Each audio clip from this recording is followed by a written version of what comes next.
Bien, nous sommes arrivés au terme de cette conférence très riche, je crois, troisième conférence, donc CAF, Sciences Po, série, conférence au cours de laquelle nous avons pu entendre beaucoup de présentations et de débats en effet très nourris sur l'économie, le commerce, le climat, l'interrégionalisme. Et encore une fois, je me félicite de la qualité des échanges et donc de cette conférence qui consolide la relation entre Sciences Po et la CAF et plus spécifiquement le CERI donc, que je dirige. Et en tant que, évidemment, responsable du CERI, je ne peux que me féliciter de la qualité de ce partenariat et je remercie encore une fois sincèrement la CAF pour son aide continue et qui va même se renforcer. Et cette coopération constante et continue, je dirais, donne aussi, évidemment, nous encourage à poursuivre ce que nous faisons déjà depuis des années, à savoir renforcer le pôle latino-américain aux séries, à Sciences Po de façon plus large, qui peut compter sur des chercheurs permanents, sur un programme doctoral, sur l'OPALC, sur l'Observatoire politique de l'Amérique latine et des Caraïbes, sur la publication du rapport et sur tout un ensemble de réseaux de doctorants, de docteurs, et certains d'entre eux ont prêté main forte aussi à l'organisation de ces conférences et je le remercie au même titre que, bien évidemment, l'équipe du CERI qui a contribué aussi pour sa part au succès de cette conférence. Donc cette coopération à la fois dans le domaine de la recherche et de la formation, elle implique donc la CAF, elle implique aussi le CERI et le CERI comme centre de recherche a aussi des relations suivies avec un certain nombre de ministères, celui de la Défense en France, celui des Affaires étrangères. Et ça me permet évidemment de faire une transition vers notre invité de ce soir, qui est Justin Weiss, qui est directeur actuellement du Centre d'analyse de prévision et de stratégie du ministère des Affaires étrangères à Paris. Et donc le CAPS, pour nos amis étrangers, et le Policy Planning Staff du MAE, et donc a un rôle d'aide, de conseil aux ministres sur les orientations de la politique étrangère française. Justin a fait sa thèse à Sciences Po. Il a été par la suite Senior Fellow à la Brookings Institution à Washington, où il est resté de longues années avant de revenir à Paris et d'occuper donc le poste qu'il occupe depuis 2013. Il a écrit de nombreux ouvrages sur la politique étrangère américaine, Barack Obama et la politique étrangère américaine, sur de façon plus large la politique de Washington face au monde. Et donc c'est un spécialiste de la politique étrangère américaine, des relations transatlantiques et également de la politique étrangère européenne. Et je pense que c'est quelqu'un qui sera tout à fait en mesure, et même plus que cela, d'apporter sa lecture finalement des relations entre la France, l'Europe de façon plus large et l'Amérique latine. Et donc sans plus tarder, je lui passe la parole. Merci Alain, merci aux organisateurs, à Olivier Daben, à l'OPALC en général, pour cette invitation. Je regrette beaucoup de ne pas avoir pu assister aux différentes tables rondes, aux différentes sessions d'aujourd'hui, mais on m'en a rendu compte et je sais que votre journée a été très chargée et donc je vais essayer d'avoir deux objectifs dans les propos de conclusion que je vais présenter. Le premier, c'est d'être assez bref pour ne pas vous garder trop longtemps. Et deuxièmement, c'est d'essayer disons, de prendre un angle un peu différent de celui que vous avez adopté pendant la journée. Et l'angle que je voudrais prendre justement dans cette idée-là, et celui des grands récits.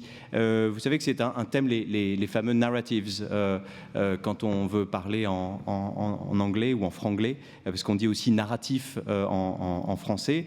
Au fond, quels sont les grands récits qui sous-tendent la relation Europe-Amérique latine? C'est un champ en développement, disons, c'est quelque chose auquel, par exemple, Caroline Postelvinet, ici, aux séries, réfléchit, c'est quelque chose auquel Romain Bertrand, aux séries, également, réfléchit, c'est-à-dire comment est-ce qu'on écrit l'histoire différemment, comment est-ce qu'on fait attention au récit de l'autre, à la vision de l'autre, et comment est-ce que les grands récits se combinent. C'est tout disons, la tendance de l'histoire connectée, de l'histoire à parts égales, pour reprendre le titre d'un ouvrage de Romain Bertrand, dans la suite de Sanjay Subrahmanyane et d'autres. Comment est-ce qu'on écrit donc cette histoire en s'intéressant au grand récit, à l'univers mental qui structure dans les différents pays ou dans les différents continents notre histoire commune. Alors, pour en donner un exemple, je vais partir simplement d'un récit très simple que l'Europe et les États-Unis ont partagé, en particulier la France et l'Amérique latine ont partagé. Vous voyez, on est marqué par ce qu'on fait.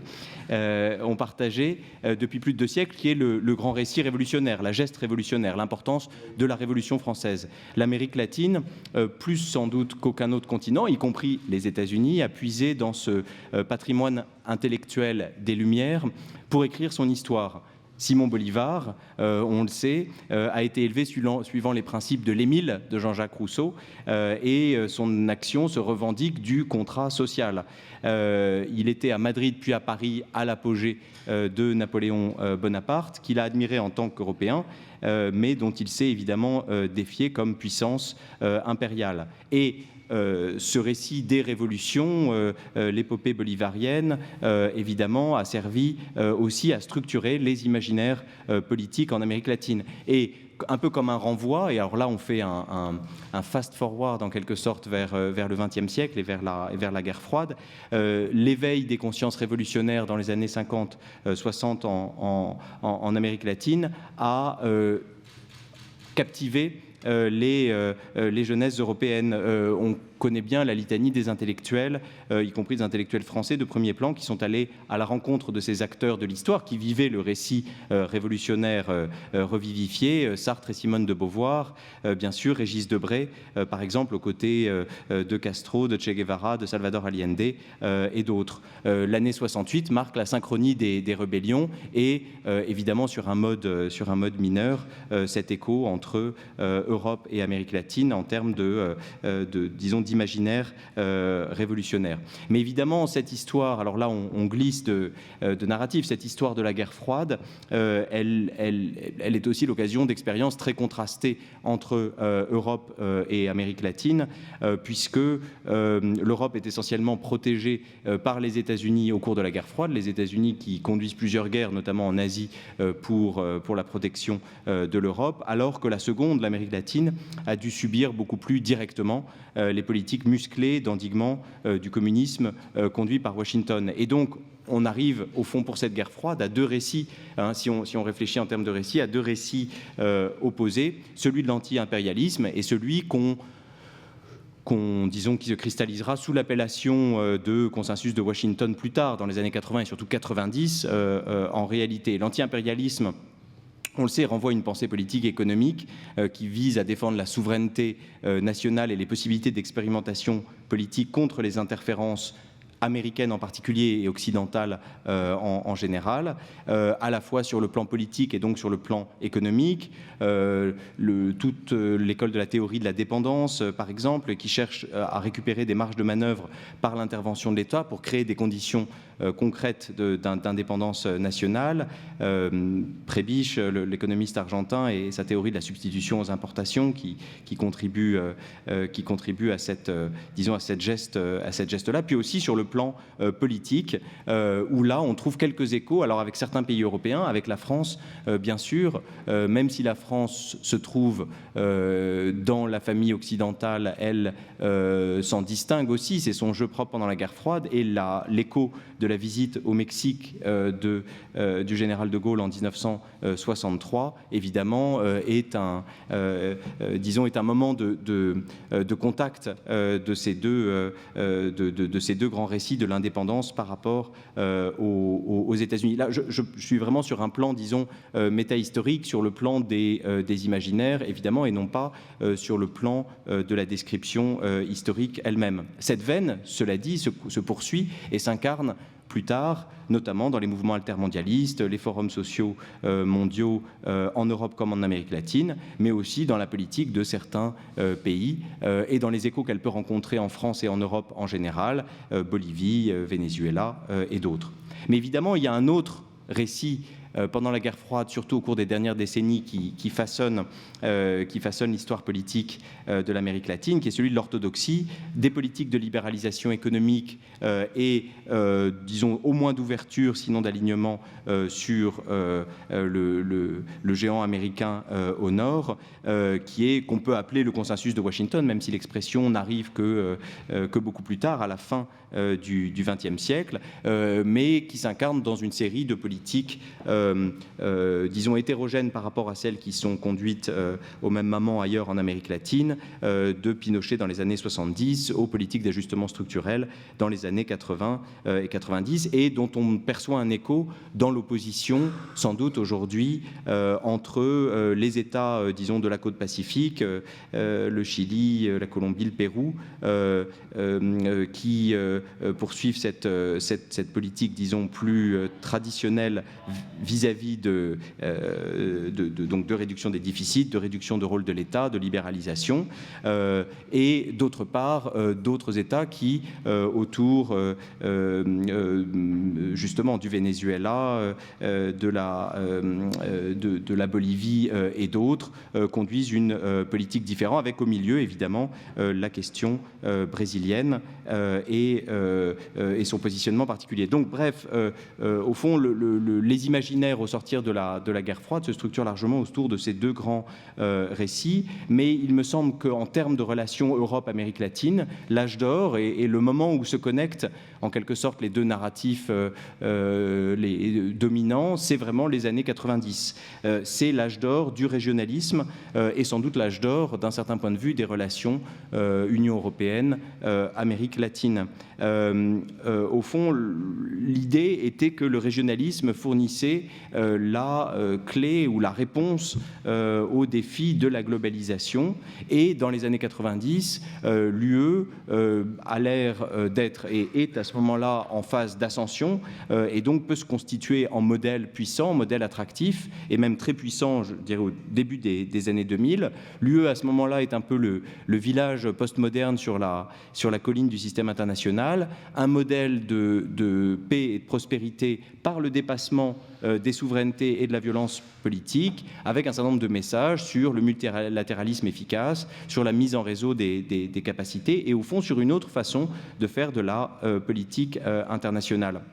Plus qu'une union douanière, c'est en effet un projet qui vise, et qui est à ce moment-là au mieux de sa forme, disons, à rapprocher les peuples par l'intégration fonctionnelle, par les échanges commerciaux, etc. Cette intégration, évidemment, a un écho particulier en Amérique latine, qui n'avait cessé depuis les indépendances de rêver à une sorte d'unification bolivarienne, disons, du continent. Et c'est ce récit en partage, en quelque sorte, ou ce rêve partagé qui rend possible l'approfondissement des relations à ce moment-là, parce qu'il est justement partagé, entre autres, par des élites, un certain nombre d'élites du continent latino-américain. C'est le moment, disons, d'ascension du Mercosur qui s'inspire en partie du projet européen et le moment des liens dont on prévoit qu'ils vont croître à l'avenir entre UE et Mercosur. Autrement dit, le grand récit, c'est ce dialogue, disons, des régionalismes qui vont ensemble réguler la mondialisation et imposer une autre forme de globalisation. Malheureusement, le récit européen s'embourbe. Il s'enlise dans les années 2000. L'Europe commence à douter d'elle-même à partir du milieu de la décennie 2000. Le référendum à la fois en France et aux Pays-Bas en juin 2005. La crise de l'euro qui commence 2 ans, 3 ans plus tard, en 2007-2008. Et ensuite, la crise économique, la crise financière plus généralement qui la frappe. La question de la Grèce à partir de fin 2009, début 2010. La menace d'un départ de la Grande-Bretagne. Bref, le projet européen prend du plomb dans l'aile. Le régionalisme n'a pas l'air de fonctionner aussi bien qu'il le devrait. Et le mouvement, l'élan pris dans les années 90 semble s'enliser. En outre, le contexte international change et les normes que les Européens, que les nations européennes unies espéraient projeter sur le monde, les normes de dépassement de la souveraineté, de multilatéralisme efficace, etc., sont battues en brèche par le retour, je dirais, des considérations de sécurité, non pas seulement la guerre contre le terrorisme à partir de 2001, mais aussi les suites de l'intervention américaine en Irak et surtout, donc à partir des années 2010, les suites des printemps arabes et évidemment de plus en plus la spirale de guerre en Syrie. Sans oublier, du côté de l'Asie, la remise en cause de l'ordre régional en mer de Chine orientale, en mer de Chine méridionale. Bref, les normes que les Européens espéraient projeter sur le monde, ce grand récit-là, finalement doit en rabattre parce que les normes finalement que les Européens sont obligés de suivre sont bien davantage celles de Poutine et de Xi Jinping que celles dont les fondateurs, disons, du projet européen avaient rêvé. Par ailleurs, du côté de l'Amérique latine, ce rêve d'intégration régionale ralentit, piétine. L'intégration ne se fait pas aussi rapidement que prévu. Le Mercosur ne livre pas toutes ses promesses. Une multitude d'organisations régionales, mais ça vous en avez parlé au cours de la journée, disons un enchevêtrement presque d'organisations régionales aboutit à finalement peu d'intégration régionale et au bout du compte, malgré des affinités réelles autour des droits sociaux, de la démocratie, de la diversité culturelle, de l'importance de l'ONU dans le système international, les grands sommets Union européenne, Amérique latine, finalement ne parviennent pas à créer un véritable agenda stratégique commun. Mais disons, cet échec, cette naissance et déclin de ce grand récit du régionalisme porté par l'Europe et porté par l'Amérique latine, disons, s'enlise aussi parce qu'un autre grand récit apparaît et chasse le premier. Et ce grand récit, c'est celui de l'émergence. Et ça, c'est le grand récit des années 2000. La montée en puissance de grands pays du Sud, la Chine, bien sûr, mais aussi le Brésil et aussi le Mexique, et bien sûr l'Inde, l'Afrique du Sud et d'autres, est mise en récit comme non pas seulement, disons, l'arrivée de nouveaux venus, mais le retour, et il est perçu comme tel par beaucoup, le retour à leur juste place de grands pays. Et par conséquent, l'avènement d'un ordre mondial différents, et c'est ça ce récit de l'émergence qui connaît son apogée vers les années 2005-2008 à peu près, qui remet en cause la domination de l'Occident sur le monde, qui au fond ne datait que du XVIIe ou du XVIIIe siècle, pas avant. Et donc c'est une sorte de récit métahistorique qui se distingue de celui sur le développement, puisqu'il ne s'agit plus de rattraper les pays occidentaux, mais simplement de retrouver la place normale pour ces grands pays, et qui crée, disons, quelque chose de différent dans le système international. Mais évidemment, un des problèmes, c'est que ces trajectoires d'émergence sont très individuelles, voire individualistes, et ne reprennent pas du tout l'esprit de collégialité qui présidait au grand récit régionaliste que j'évoquais tout à l'heure. Et ce à quoi on assiste au cours des années 2000, notamment autour des BRICS, pas uniquement, mais largement autour des BRICS comme, disons, cristallisation politique de ce grand récit de l'émergence, c'est l'idée qu'il y aurait une nouvelle force capable non pas seulement de prendre sa place comme, disons, actionnaire responsable du système international, mais de redéfinir les règles du système international, à la fois en participant à ces nouvelles instances, le G20, hein, qui apparaît en 2008-2009, ou qui réapparaît, et puis un rôle de premier plan dans les crises qui secouent le système international. Souvenez-vous de l'initiative du Brésil et de l'Iran, et de la Turquie sur le nucléaire iranien en 2009 et surtout au printemps 2010. Mais là encore, je parlais de naissance et déclin des grands récits, là encore, le grand récit de l'émergence connaît une naissance, connaît un essor, mais connaît aussi un déclin qui vient assez simplement avec les problèmes économiques qui commencent à toucher les pays émergents. C'est le cas très nettement pour le Brésil et pour l'Afrique du Sud. C'est le cas à présent pour la Chine. C'est moins vrai pour l'Inde, mais c'est vrai pour d'autres pays également. Et au fond, puisque, disons, dans le système international, la puissance est largement fonction de la puissance anticipée et non pas de la puissance réelle, évidemment, ce grand récit a en quelque sorte du plomb dans l'aile. D'autre part, le récit de la globalisation commerciale, c'est-à-dire l'idée selon laquelle on allait vers toujours plus d'intégration, notamment autour de l'OMC et d'autres, et ça qui était lié au récit des années 90, de la mondialisation heureuse également, cède le pas à une autre forme d'accords qui sont des accords largement bilatéraux. Quelques accords multilatéraux, mais qui concernent non pas l'Europe et l'Amérique latine, mais plutôt la zone Pacifique et d'autres, y compris les pays andins avec l'ère Pacifique. Bref, une sorte de morcellement qui fait mentir à la fois le grand récit de la régionalisation et celui de l'émergence, puisque justement ces émergents sont moins puissants et qu'on leur prête aussi moins de puissance qu'auparavant, et que par ailleurs, ils n'arrivent pas réellement, et c'est vrai aussi pour la Chine, c'est vrai pour l'Inde, c'est vrai pour l'Afrique du Sud, ils n'arrivent pas vraiment en Amérique latine ou ailleurs à structurer autour d'eux une véritable, identité régionale.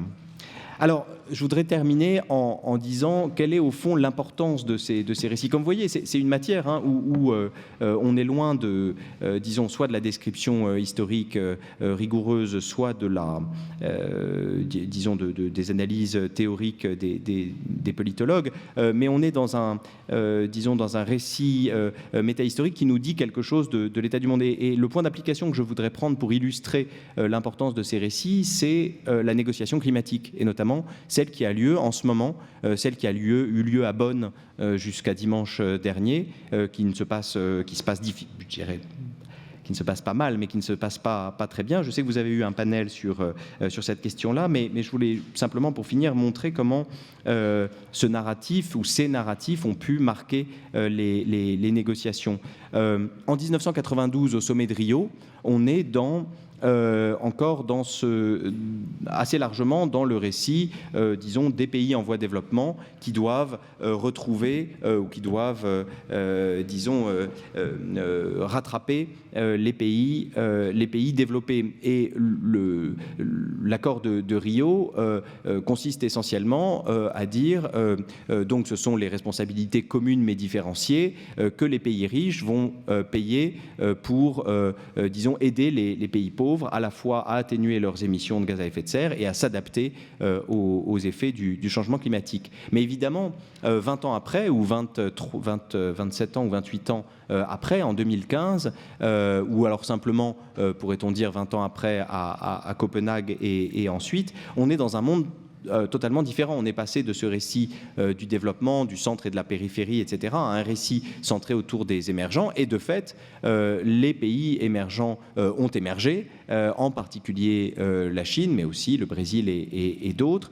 Et donc, on se trouve dans une situation assez différente, où la revendication n'est plus simplement celle de pays en développement ou de pays pauvres, entre guillemets, vis-à-vis de pays riches, mais au fond une scène un peu plus compliquée, qui est celle qu'on a aujourd'hui, où les pays émergents voient et conçoivent l'accord de Paris comme un moyen de conforter et de consolider leur émergence, alors que les pays occidentaux le voient, eux, comme, disons, la leçon, la conclusion de l'émergence, c'est que, au fond, maintenant, les pays comme la Chine et d'autres sont riches, et donc ils doivent supporter, ils doivent accepter toute leur part du fardeau. Alors qu'évidemment, vu du Brésil, vu du Mexique et vu d'autres pays, c'est au contraire l'accord qui doit permettre, après que les pays développés ont consommé tant de l'espace carbone qu'il nous reste avant une montée dramatique des températures, qui doivent faire de la place, pour reprendre l'expression d'un négociateur indien qui parlait au nom des BRICS, pour les pays émergents et pour les pays pauvres, au nom desquels les émergents parlent. Mais évidemment, on le voit, le récit des émergents ne coïncide pas complètement avec celui des pays les plus pauvres. Il y a une sorte de différenciation. Le G77, ce groupement qui rassemble plus de 130 pays, qui sont les pays qu'on disait anciennement en voie de développement, a parfois du mal à maintenir son unité parce que précisément le récit de l'émergence n'est pas exactement celui qui précédait, c'est-à-dire celui du développement par rapport aux pays développés. Et la difficulté de la négociation consiste à trouver, disons, la bonne place de chacun et à réconcilier des récits qui sont très différents. Donc encore une fois, vu d'Europe ou des États-Unis, ces pays sont maintenant capables de faire des efforts par eux-mêmes et de tenir leur place du fardeau. Et vu des pays émergents, les pays riches ont largement consommé leur allocation carbone et c'est maintenant à eux de faire des efforts pour laisser les autres, les émergents, mais aussi les pays pauvres au nom desquels ils parlent, disons, toute leur place dans cet espace carbone. C'est donc autour de ça et autour de ces imaginaires que doivent se structurer les négociations. Par exemple, la question de la finance-climat est très intéressante parce que quand on regarde, quand on gratte un peu, quand on creuse un peu la question de la finance-climat, on arrive à constater qu'il s'agit moins d'arriver aux 100 milliards par an promis à Copenhague en 2020, comme l'effort en est fait actuellement, qu'au fond, les pays développés reconnaissent que leur développement a été très coûteux en termes carbone et qu'au fond, il y ait une reconnaissance symbolique de leur rôle et que le nouvel ordre mondial autour entre autres des émergents, doit s'établir avec comme préalable cette reconnaissance par les pays émergents de leur responsabilité et donc de faire de la place pour les autres. Voilà, je m'arrêterai là. La question, c'est évidemment la question de conclusion ou d'envoi, mais qui est posée à chacun d'entre nous, c'est au fond quels sont les grands récits actuels, quels sont les échos du récit révolutionnaire qui reste aujourd'hui en Europe et en Amérique latine. Qu'est-ce qui reste du grand récit de l'émergence des années 2000 et qu'est-ce qu'il peut produire, sinon la montée en puissance de quelques pays individuels dans leur région. Comment est-ce que ce récit de l'émergence va résister au déclin de la croissance chinoise qui était très largement derrière la croissance des autres émergents, à la fois via la vente de matières premières, mais également via un soutien et un commerce et un investissement accru. Toutes ces questions sont ouvertes et pour l'instant, il est vrai qu'on voit mal le nouveau récit qui pourra, y compris soutenir le lien entre Europe et Amérique latine, puisque c'est le thème de votre colloque. Il reste bien sûr l'idéal lointain d'un régionalisme heureux, mais dont on a bien vu qu'il avait un peu du plomb dans l'aile à présent. Et donc la question, c'est de savoir quels sont les récits mobilisateurs qui permettront et qui sous-tendront ces relations à l'avenir. Merci.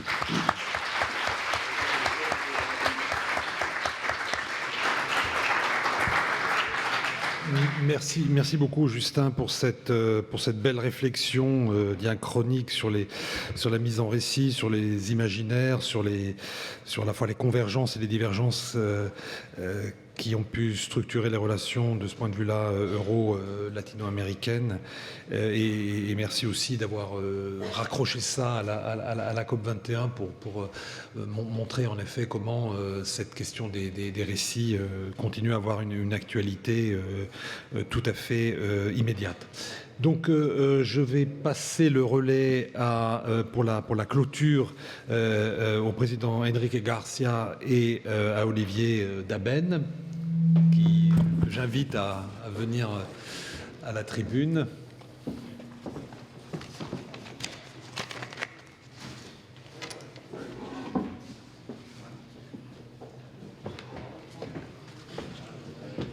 Entonces, sin las palabras.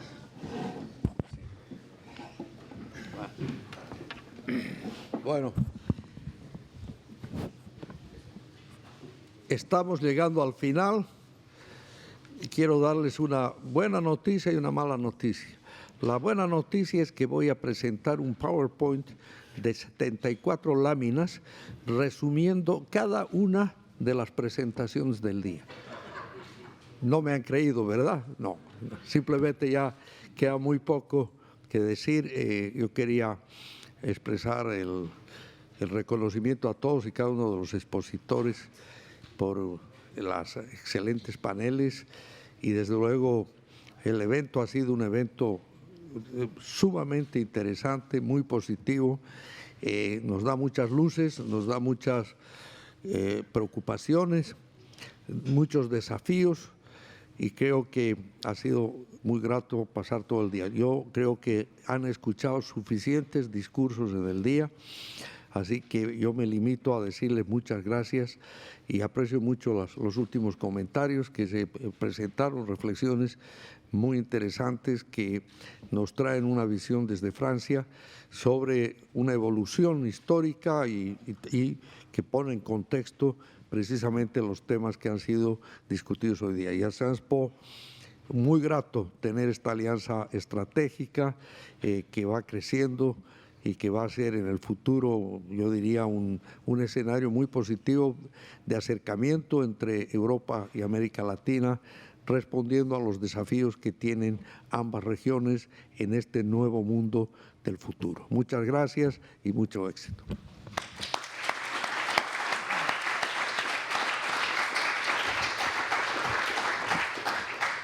Muchas gracias, presidente García.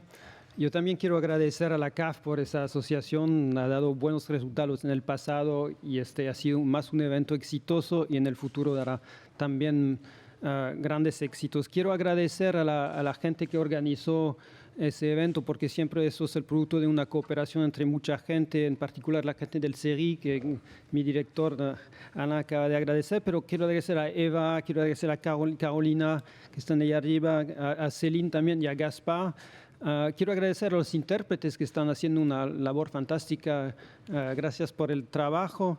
Quiero agradecer a Charlotte, que está con nosotros en muchos de esos días. Quiero agradecer sobre todo a los estudiantes que trabajaron y que siguen trabajando por ahí en el anfiteatro. Alma, Laura, Luis, Anaís, Ingrid y por supuesto a Pamela Torres, que ha hecho mucho trabajo en los últimos meses. Muchas gracias a todos y muchas gracias a los panelistas porque ha sido realmente una jornada intensa pero muy interesante. Y voy a terminar también con una buena noticia, es que les quiero invitar a todos a un cóctel que estamos ofreciendo en la Maison des Polytechniciens. Esto está ubicado en 12 Rue de Poitiers. Seguramente no saben dónde queda la Rue de Poitiers, así que sugiero que todos vayamos juntos, es la mejor manera de no perderse. Desde ahora les quiero pues invitar también, más allá del cóctel, a participar a nuestros eventos, probablemente próximo año en América Latina y dentro de 2 años pues de nuevo aquí en París con los amigos de la CAF. Muchas gracias a todos.